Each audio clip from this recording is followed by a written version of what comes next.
قرآن پاک کی سب سے چھوٹی لیکن مرتبے کے لحاظ سے، مقام کے لحاظ سے، عزت کے لحاظ سے، عظمت کے لحاظ سے، شرف کے لحاظ سے سب بڑی صورت ہے۔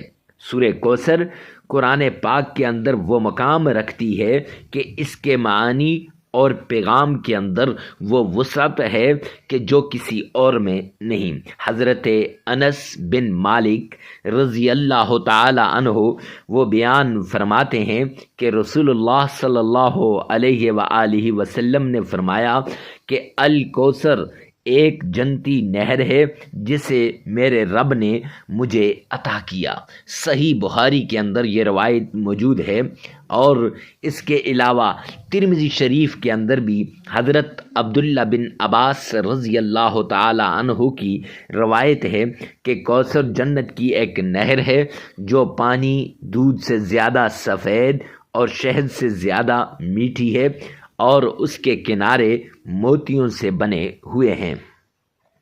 معزز سامعین کرام، یہ صورت ایسی ہے کہ اس کے فضائل میں مشکلات کا حل وہ بڑا اہم ہے۔ آپ تفسیر اٹھا کر دیکھیں، جو بھی تفسیر اٹھائیں گے، جیسی بھی تفسیر اٹھائیں گے، اس میں سورۃ الکوثر کے فضائل میں مشکلات کے حل وہ بہت اہم کردار ادا کرے گا۔ پریشانیوں، مشکلات کے وقت یہ بہت مؤثر ہے۔ آپ جتنی بڑی پریشانی کے اندر مبتلا کیوں نہ ہوں، آپ جتنی بڑی مشکلات کے اندر گھرے کیوں نہ ہوں، یہ صورت آپ پڑھیں گے تو یہ اللہ کی نعمتوں، اللہ کی عظمتوں، اللہ کی رحمتوں کو یاد دلاتی ہے، اور آپ کی پریشانیوں کو، آپ کی مشکلات کو دور کرتی ہے۔ سورہ کوثر کی فضیلت کا خلاصہ یہ ہے کہ یہ نہ صرف رسول اللہ صلی اللہ علیہ وآلہ وسلم کے لیے خوشخبری تھی، بلکہ ہر مسلمان کے لیے ہدایت، برکت اور رحمت کا ذریعہ بھی ہے۔ اور سورۃ الکوثر کے اندر اللہ رب العزت نے اپنے پیارے پیغمبر جناب مدنی کریم صلی اللہ علیہ وآلہ وسلم کو انعامات عطا کیے ہیں، اور سورہ کوثر کے اندر جو انعامات عطا کیے گئے ہیں وہ ان میں سب سے بڑے جو انعامات ہیں، ایک نماز کا انعام ہے اور دوسرا قربانی کا انعام ہے۔ سورۃ الکوثر یہ مشکلات کے حل کے لیے بھی آپ پڑھ سکتے ہیں، ایک مجرب عمل ہے۔ اکثر بزرگان دین مشکلات کے حل کے لیے سورہ کوثر کو تلاوت کیا کرتے تھے۔ سورہ کوثر جب آپ تلاوت کریں، اپنی مشکل کو اللہ کے سامنے رکھ کر اس کا ورد کریں، اس کا وظیفہ کریں، کیونکہ یہ سورت اللہ کی نعمت اور قربانی کے ذکر پر مبنی ہے، اور یہ صورت اللہ کے خزانوں سے کھینچ کھینچ کے رزق لانے والی ہے۔ اگر کسی ظالم کے ظلم سے یا کسی دشمن کے دشمنی سے آپ پریشان ہیں اور آپ اس سے بچنا چاہتے ہیں، نجات چاہتے ہیں، تو آپ اس صورت کا ورد کریں، انشاءاللہ یہ آپ کی پریشانیوں کو، آپ کو دشمن سے نجات دلائے گی۔ اور پریشانی سے نجات کے لیے یہ ایک مؤثر صورت ہے۔ حبیب کبریا آمنہ کے لال عبداللہ کے در یتیم اس صورت کو اکثر پڑھا کرتے تھے اور فرماتے تھے یہ اللہ رب العزت کی طرف سے ایک بہت بڑا انعام ہے۔ تو معزز سامعین کرام، یہ تو سورہ کوثر کی انعامات کا تذکرہ ہوا، یہ تو سورہ کوثر کی فضیلت کا تذکرہ ہوا، اور یہ تو سورہ کوثر کے بارے میں بیان ہوا۔ اب آپ کو سبحان اللہ کے بارے میں بتاتا ہوں کہ وظیفہ بتانے سے پہلے آپ کو یہ تو پتہ ہو کہ سبحان اللہ کیا ہے۔ یہ ایک عظیم ذکر ہے جو اللہ تعالیٰ کی پاکیزگی، عظمت اور بے عیبی کا اظہار کرتا ہے۔ احادیث کے اندر اس ذکر کے بہت زیادہ فضائل بیان کیے گئے ہیں۔ نمبر 1، یہ گناہوں سے معافی کا ذریعہ ہے۔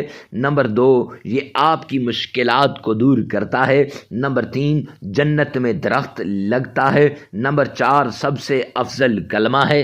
نمبر 5، فرشتوں کی تسبیح ہے۔ نمبر 6، یہ تھکاوٹ کو دور کرنے کا نسخہ بھی ہے۔ نمبر 7، دل کی پاکیزگی کا بھی نسخہ ہے۔ ارے میرے بھائی، اپنی طرف سے نہیں کہتا۔ صحیح بخاری کے اندر سیدہ فاطمہ کا فرمان ہے کہ جو شخص اس تسبیح کو پڑھتا ہے جسمانی تھکن کا یہ بہترین علاج ہے، یعنی سوتے وقت 33 مرتبہ سبحان اللہ، 33 مرتبہ الحمدللہ اور 34 مرتبہ اللہ اکبر، جسے ہم تسبیح فاطمہ کہتے ہیں، اگر اس کو پڑھتا ہے تو اس کے جسم کی ساری تھکاوٹ دور ہو جائے گی۔ تو معزز سامعین کرام، یہ بڑا اہم وظیفہ ہے جو آج آپ سے شیئر کرنے جا رہا ہوں۔ تو آئیے چلتے ہیں وظیفے کی طرف۔ سب سے پہلے آپ نے آمنہ کے لال عبداللہ کے در یتیم جناب نبی کریم صلی اللہ علیہ وآلہ وسلم کی شان میں درود پاک پڑھنا ہے، اور درود پاک پڑھنے کے بعد آپ نے معزز سامعین کرام، اب درود پاک آپ نے کون سا پڑھنا ہے اور کتنی بار پڑھنا ہے؟ تو درود پاک آپ نے درود ابراہیمی پڑھنا ہے اور 3 بار پڑھنا ہے۔ ترمذی شریف کی روایت ہے، حبیب کبریا نے فرمایا کہ جو شخص 3 مرتبہ درود ابراہیمی پڑھتا ہے وہ اللہ سبحانہ و تعالی کی ذمہ داری میں آ جاتا ہے۔ تو آپ نے درود ابراہیمی کو 3 مرتبہ پڑھنا ہے۔ کیسے پڑھنا ہے؟ آئیے میرے ساتھ مل کر پڑھیے گا۔ اللہم صلی علی محمد وعلی آل محمد كما صليت على إبراهيم وعلى آل إبراهيم إنك حميد مجيد اللهم بارك على محمد وعلى آل محمد كما باركت على إبراهيم وعلى آل إبراهيم إنك حميد مجيد۔ درود پاک آپ نے 3 مرتبہ پڑھنا ہے۔ پھر اس کے بعد آپ نے وہ تسبیح سبحان اللہ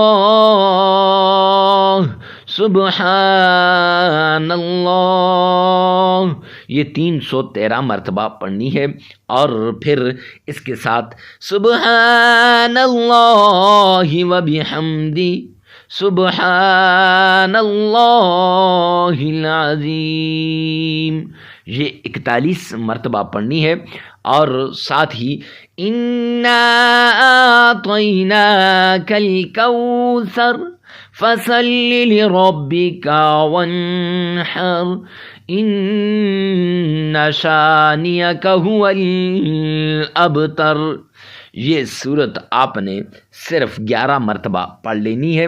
پھر 3 مرتبہ درود پاک پڑھیں، عمل مکمل ہو جائے گا۔ معزز سامعین اکرام، یہ عمل آپ نے لگاتار 7 دن کرنا ہے، 5 دن بھی کر سکتے ہیں، 3 دن بھی کر سکتے ہیں، کوئی جگہ کی قید نہیں، وقت کی قید نہیں۔ ویڈیو کو ثواب کی نیت سے صدقہ جاریہ سمجھ کر آگے شیئر کرنا مت بھولیے گا۔ اللہ سبحانہ و تعالی میرا اور آپ کا حامی و ناصر ہو۔ والسلام۔